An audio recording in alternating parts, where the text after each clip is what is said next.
Welcome to లాలనర్. ఈ వీడియోలో మనం భారతీయ న్యాయ సంహిత 2023 బిఎన్ఎస్ గురించి ఈ వీడియోలో మనం తెలుసుకోబోతున్నాం. ఇది ఇండియన్ పీనల్ కోడ్ 1860కి బదులుగా వచ్చిన కొత్త చట్టం.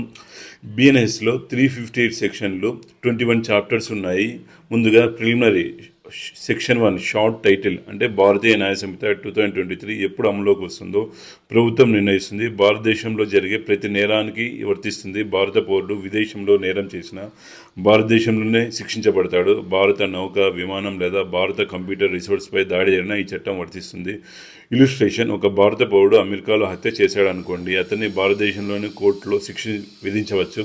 Section 2 important definition. కొన్ని ముఖ్యమైన నిర్వచనాలు. యాక్ట్: ఒక చర్య లేదా చర్యల సమూహం.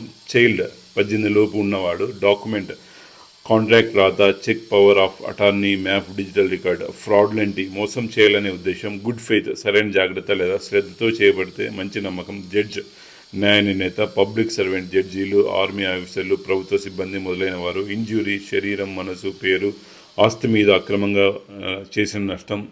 వాల్యుబుల్ సెక్యూరిటీ: లీగల్ రైట్స్ ఇచ్చే లేదా ట్రాన్స్ఫర్ చేసే డాక్యుమెంట్స్. ఉదాహరణ bill of exchange, endorsement. Section 3 general explanation. 7 ఏళ్లలోపు పిల్లవాడు చేసిన పని నేరం కాదు. కామన్ ఇంటెన్షన్ ఉంటే అందరూ సమానంగా బాధ్యత వహిస్తారు.